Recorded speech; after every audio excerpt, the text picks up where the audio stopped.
기업의 목적에 대해서 매우 명확하게 말씀을 나누겠습니다. 기업의 목적은 무엇일까요? 만일 MBA 수업에서 기업의 목적이 이윤 추구냐 혹은 사회적 가치 창출이냐 라고 선택해야 하는 질문을 누군가 물어본다면 혹은 담당 교수가 물어본다면 저는 그 질문은 명쾌하지 않은 질문이라고 생각합니다. 기업의 목적은 이윤 추구 혹은 사회적 가치 창출이라는 것만으로는 명확하게 충분히 설명되기 어렵기 때문입니다. 기업의 목적은 이윤 추구나 사회적 가치 창출을 훨씬 넘어서 더 근본적인 목적을 가지고 있습니다. 그것이 특히 주식회사일 경우에는 말이죠. 예를 들어서 여러분께 두 개의 기업을 보여드리겠습니다. 여러분께서는 어느 기업을 소유하고 싶으실지 골라보시면 좋겠습니다. 먼저 굉장히 저도 응원하는 기업 중에 하나인데요. 1인 가구 시대에 발맞추어서 특히 AI 기술을 결합하여서 아주 창업자께서 열심히 하고 있는 회사입니다. 고피자라는 기업이 있습니다. 그런데 안타까운 것은 매년 100억 원 가까이 아직까지는 적자를 보고 있습니다. 반면 피자 나라 치킨 공주라는 브랜드를 운영하는 리치빔이라는 회사가 있습니다. 이 회사는 매년 200억 원 가깝게 통장에 잔고가 불어나고 있습니다. 여러분께서는 어느 회사를 소유하고 싶으십니까? 혹은 여러분이 창업자라면, 여러분께서 사업을 하신다면 어느 길을 가시게 될 것 같습니까? 여러분이 가지고 있는 기획의 성향, 여러분이 바라는 기업의 모습은 좌측에 있습니까? 우측에 있습니까? 물론 저는 이 고피자도 빨리 손익분기점을 넘어서 또 고피자만의 방식으로 아주 멋지게 성장하기를 깊이 응원을 드립니다. 그러나 현 시점에서 본다 그러면 피자나라 치킨 공주를 운영하는 법인은 매년 200억 원 가깝게 통장 잔고가 불어나고 있기 때문에 이 회사는 원하는 타이밍에 매우 자신감 있게 AI 기술을 도입할 수 있는 자체 재원을 보유하고 있죠. 자체 체력을 가지고 있습니다. 그리고 1인 가구의 증가는 대한민국의 모든 F&B 기업들이 공통적으로 맞이하고 있는 환경이자 공통 변수입니다. 그러면 피자나라 치킨 공주의 법인은 이 브랜드 자체가 더 멋진 브랜드인지 혹은 이 기업이 가지고 있는 기술과의 결합성 혹은 이 회사의 경영 철학이 무엇인지를 차치하고서라도 이 회사가 안정적으로 현금을 쌓고 있고 이것을 통해서 외부 투자 유치를 하지 않고도 굉장히 원하는 속도에 맞추어서 사업을 확장할 수 있고 새로운 기술을 도입할 수 있다는 것. 그리고 매년 200억 원 정도의 당기순이익이 쌓이기 시작하면 약 5년 정도만 지나면은 회사의 현금성 자산이 1000억 원 정도 규모가 축적이 되게 됩니다. 그러면 상당히 많은 경쟁 업체들을 인수할 수 있는 재원도 가지게 되는 것이죠. 그래서 기업의 목적은 단순히 이윤 추구냐 혹은 사회적 가치 창출이냐를 넘어서 분명한 기업의 목적은 현금 창출에 있습니다. 기업의 목적은 현금을 창출하는 데 있는 것입니다. 그 이유를 잠시 후에 더 말씀드리겠습니다.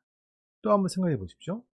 여러분께서는 제가 지금 보여드릴 두 가지의 길 중에서 어느 길을 가고 싶으십니까? 어느 것을 소유하고 싶으신지 사업가적인 마음으로 살펴보아 주시기 바랍니다. 첫 번째는 경연대회에서 대상을 휩쓴 신인 가수의 길이 있고요. 두 번째는 매주, 매달 그러한 신인 가수를 배출하는 방송 경연 프로그램의 길이 있습니다. 여러분께서는 어느 길을 가시겠습니까? 물론 저도 음악을 좋아하고 가수들의 성공을 바라는 사람 중에 한 명이지만 인기라고 하는 것은 유한한 것도 우리가 부정할 수가 없죠.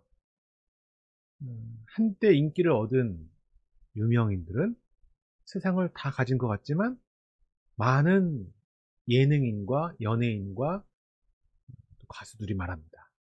인기는 바람처럼 사라지는 것이라고. 여러분의 기업이 만약에 바람처럼 사라지는 인기의 길을 가고 있다면, 그것을 여러분이 지금 미리 알고 있다면 어떻게 처신해야 할까요? 반면 방송 경연 프로그램을 가지고 있는 채널이라면 혹은 프로덕션이라면 여러분의 프로그램은 계속해서 안정적으로 새로운 스타들을 배출해낼 수 있겠죠.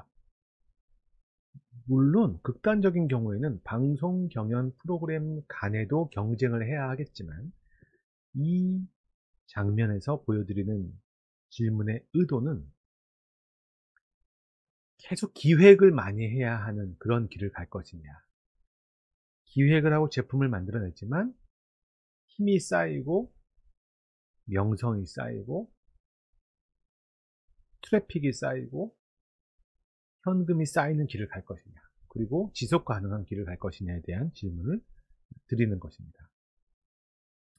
이 부의 감각이라고 하는 것은 결국에 돈을 미리 받는지 아니면 나중에 받는지, 그리고 돈을 미리 주어야 하는지 혹은 합법적으로 나중에 줄 수 있는 여지가 있는 것인지, 혹은 보다 똑똑하게 구매에 발주만 하면 되는 것인지, 아니면 치열하게 수주를 해야 살아남는 것인지, 제조를 하면 되는 것인지, 유통을 하면 되는 것인지, 접대를 해야만 하는 것인지, 아니면 접대를 상대방이 하려 하지만 내가 정중하게 적절히 거절하면 되는 것인지, 전 세계 경제와 경기가 조금만 흔들려도 회사가 휘청이는지, 아니면 경기에 별로 영향을 안 받는 것인지, 그리고 내가 애써 만든 새로운 시장, 이곳에 틈만 나면 대기업이 치고 들어올 수 있는 곳인지, 아니면 대기업이 굳이 들어오지 않을 곳인지 등에 대해서도 바로 부의 감각이 우리에게 위험의 길과 번영의 길을 설명해 주고 있습니다. 조금 더 쉬운 예를 들어보죠.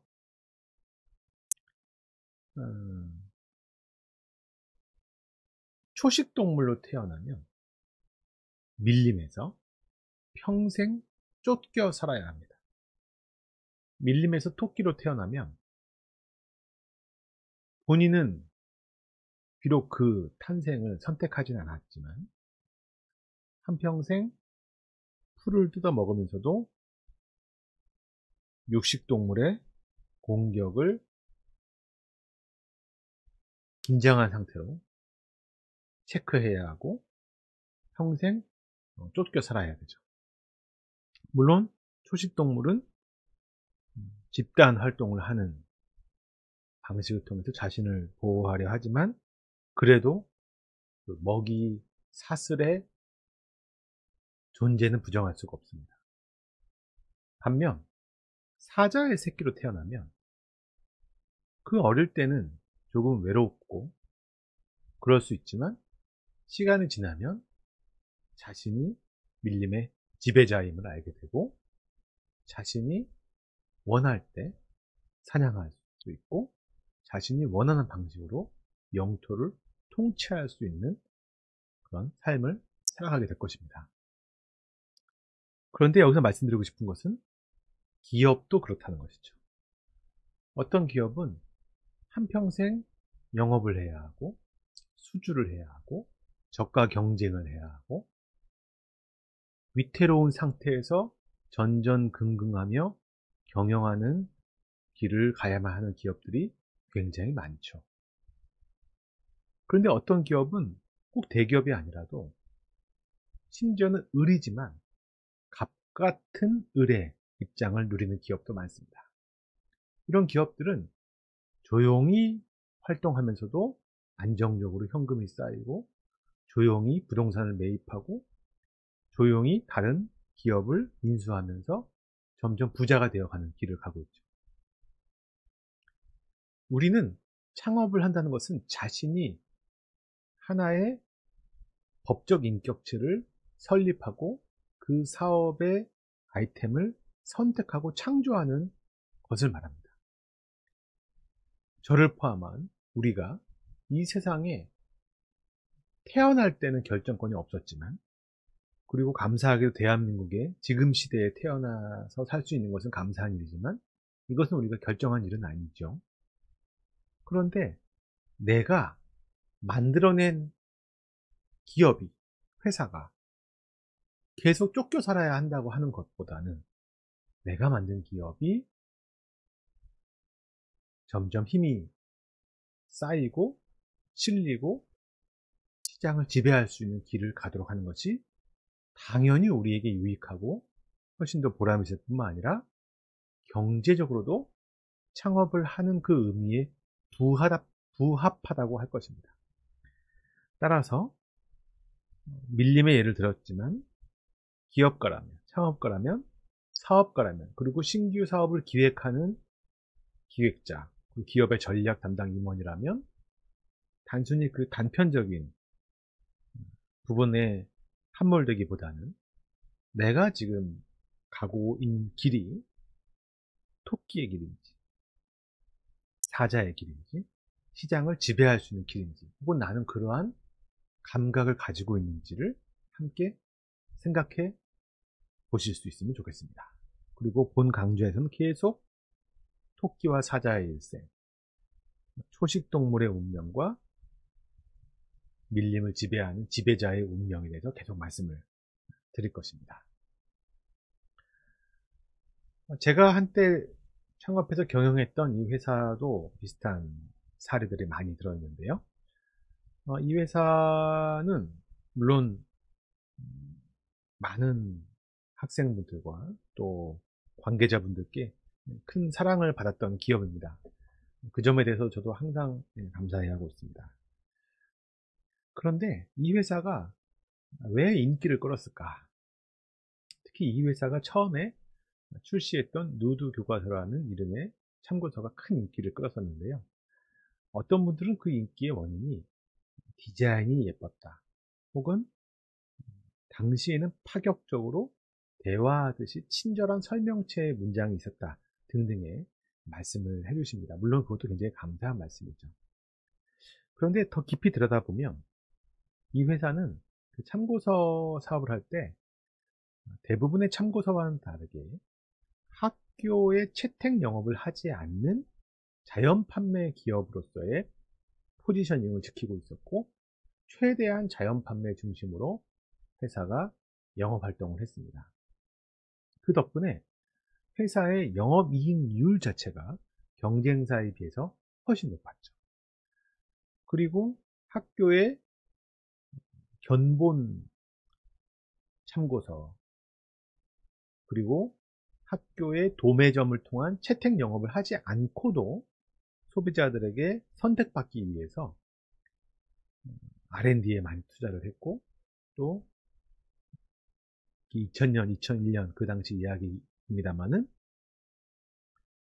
온라인 홈페이지에 많은 투자를 했었습니다.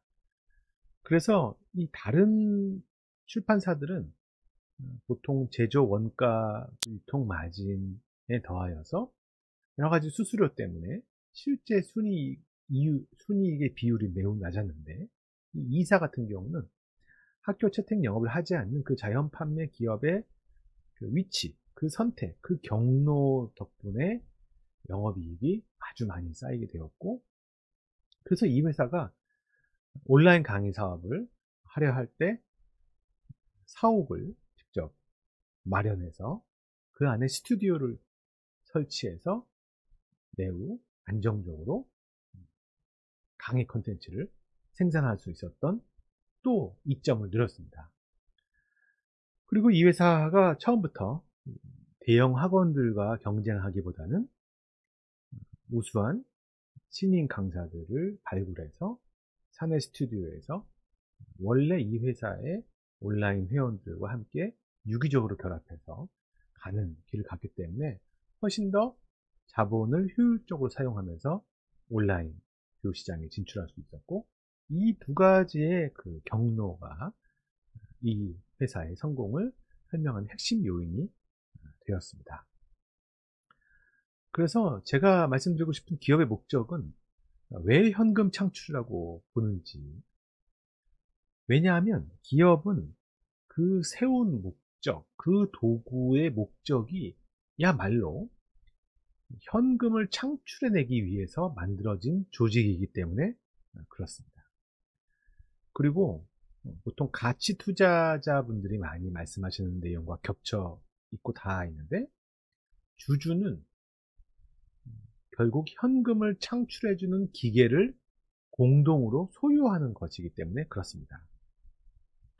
그것을 우리는 배당 이익을 통해서, 배당을 통해서 확인을 받게 되죠. 즉, 기업은 이윤도 추구할 수 있고 사회적 가치도 추구할 수 있지만, 그것은 중간에 보여지는 모습이고, 그 본질적인 목적은 현금을 창출하는 것에 있고, 바로 현금을 창출할 수 있는 가장 유리한 조직체가 주식회사라는 것에 있기 때문에 그렇습니다. 이윤 추구와는 무슨 차이가 있습니까? 설명할 수 있습니다. 이윤 추구는 추구하는 것이죠. 우리가 평화를 추구하듯이, 건강을 추구하듯이 그 가치는 매우 이해할 수 있으나 추구한다고 하는 것은 명확하지 않고 추상적인 것입니다. 그러나 현금의 창출은 수치화할 수 있고 마치 적분과 같고 계속 증폭시킬 수 있는 것인 것이죠. 또 한 가지는 우리는 삶에서 이윤 추구를 해야 될 상황과 사람을 도와야 할 상황이 같이 마주하게 되면 대부분은 잠깐 이윤을 포기하더라도 사람을 선택하는 것이 유리한 경우를 많이 봅니다. 따라서 그러한 상황에서 이윤 추구가 더 우위에 있다고 보지는 않습니다. 여기서의 현금 창출은 이윤 추구를 넘어서 장기적으로 현금을 창출하는 것을 말합니다. 그렇기 때문에 단기적으로 이윤 추구와 사람을 도와야 하는 상황이 겹쳤을 때는 또 우리가 어떻게 처세를 해야 되는지에 대한 것도 설명할 수 있는 것입니다. 또 어떤 분께서는 순이익이 많이 나면 현금 창출을 말하지 않고도 되는 것이 아니냐 말씀하실 수가 있는데요. 매출과 이익이 발생해도 현금이 안 들어오는 경우가 있기 때문입니다. 흔히 흑자부도라고 하기도 하고요. 혹은 매출 채권은 발생했지만 돈을 못 받은 경우도 있죠.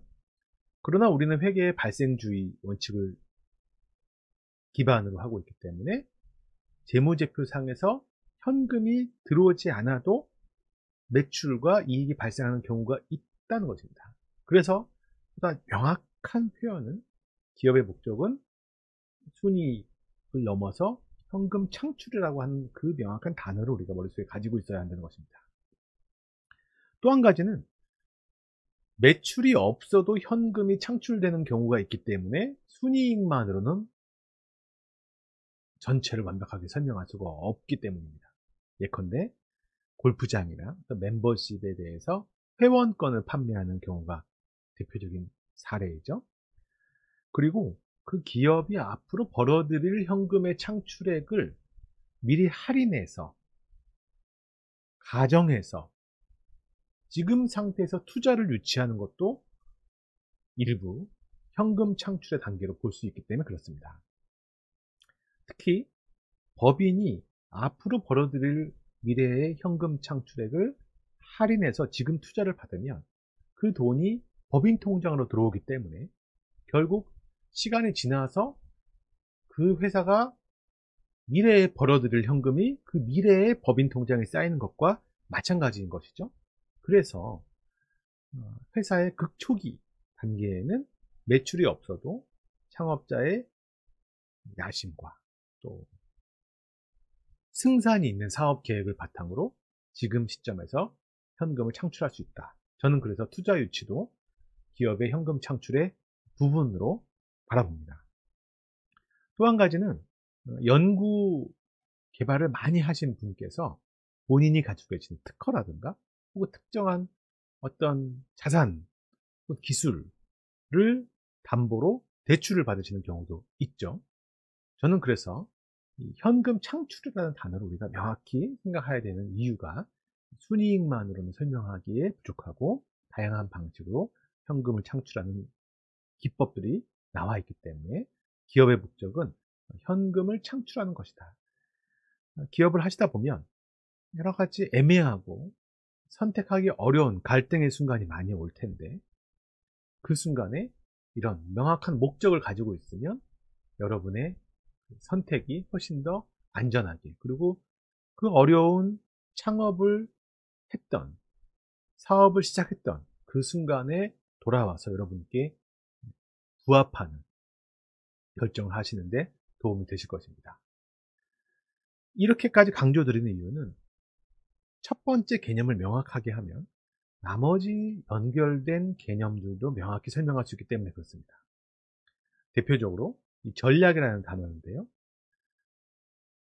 기업의 목적이 현금을 창출하는 것이기 때문에 전략은 현금을 지속적으로 창출해내는 선택들의 결합이라고 설명할 수 있는 것이죠. 여기서 포인트는요. 전략의 차원은 선택이라고 하는 것입니다. 전략의 본질은 더 고도화된 생각, 더 어려운 생각, 더 멋있는 장표가 아니고 결국에 전략의 본질은 선택이라고 하는 것이고 다만 그 선택은 하나로 끝나지 않고 선택을 여러 개 해야 될 수도 있고 또 그 선택을 순서에 따라서 해야 될 수도 있기 때문에 선택들의 결합이다. 그런데 어떠한 선택이냐? 현금을 지속적으로 창출해내는 선택들의 결합이라고 설명할 수 있는 것입니다.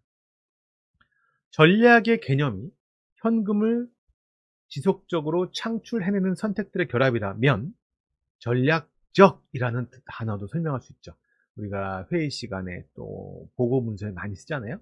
전략적이라는 것에 대해서 전략적 영업, 전략적 선택. 그런데 그 전략적의 뜻은 현금을 지속적으로 창출해내는 이라는 뜻의 수식어라고 정의할 수 있다는 것입니다. 전략적이라는 단어를 명확히 정의하면 우리가 많이 쓰는 전략적 인사관리도 설명할 수 있죠. 전략적 인사관리는 기업이 지속적으로 현금을 창출해낼 수 있도록 구성원의 행복과 성과를 관리하는 것이고 전략적 마케팅은 기업이 지속적으로 현금을 창출해낼 수 있도록 제품과 서비스를 마케팅하는 것이고 전략적 영업은 기업이 지속적으로 현금을 창출해낼 수 있도록 판매를 이끌어내는 것이라고 설명할 수 있는 것입니다. 그러면 아까 말씀드렸던 사회적 가치 창출 혹은 사회적 책임과는 어떤 관계일까? 저는 당연히 현금 창출이라는 목적이 사회적 책임을 품을 수 있고 또 사회적 책임을 다해야 한다라고 설명할 수 있습니다. 특히 기업은 사회적 존재이기 때문에 당연히 사회적 가치와 사회적 책임을 다해야 하는 것이죠. 여기서 어떤 분께서는 ESG 요새 유행하는 시대인데 ESG와는 어떻게 관계가 있습니까? 저는 여기서 현금 창출이 단기적인 것이 아니라 장기적으로 창출되려면 당연히 사회로부터 그 돈을 버는 방식이 설명되고 받아들여져야 한다고 생각합니다. 그리고 지금 우리가 마주하고 있는 사회에서 가장 중요한 문제들, 특히 환경의 위협, 또 사회적인 여러 가지 구조 갈등, 그런 것들까지도 고민하고 기여할 수 있는 경영 구조를 가져야 한다는 것이 바로 ESG가 가지고 있는 그 시대 정신이 되겠죠. 특히 더 깊이 생각을 해보면 ESG에서 E와 S는 명사가 아니고 형용사임을 알 수가 있습니다. 영어 원문을 찾아보면. 그러니까 E는 environment가 아니라 environmental이거든요. S도 society가 아니라 social이거든요.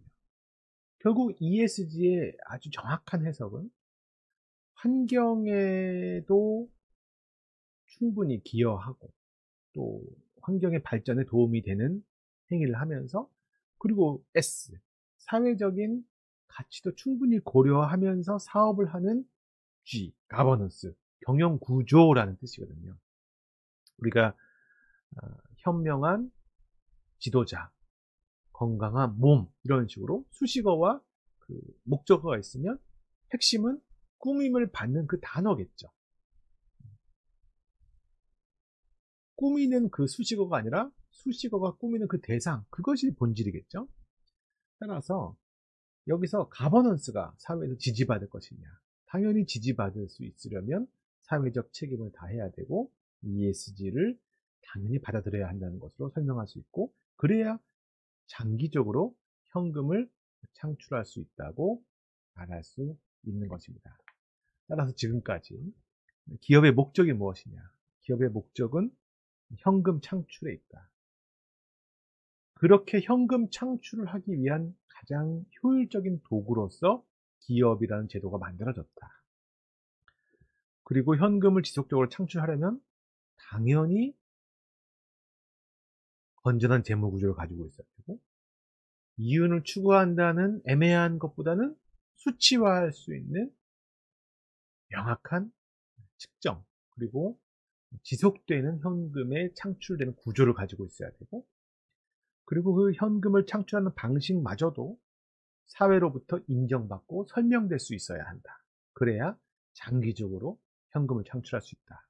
우리는 현금을 창출할 수 있도록 하는 선택, 그리고 그 선택들의 결합, 이것이야말로 전략이라고 말하였고, 전략적이라는 많이 쓰는 형용사도 결국에 더 고도화된 생각이나 더 묘수의, 더 어려운 그런 수식어가 아니라 현금을 지속적으로 창출해내주는 이라는 수식어라는 것을 이번 기업의 목적 파트에서 함께 알 수 있었습니다. 감사합니다.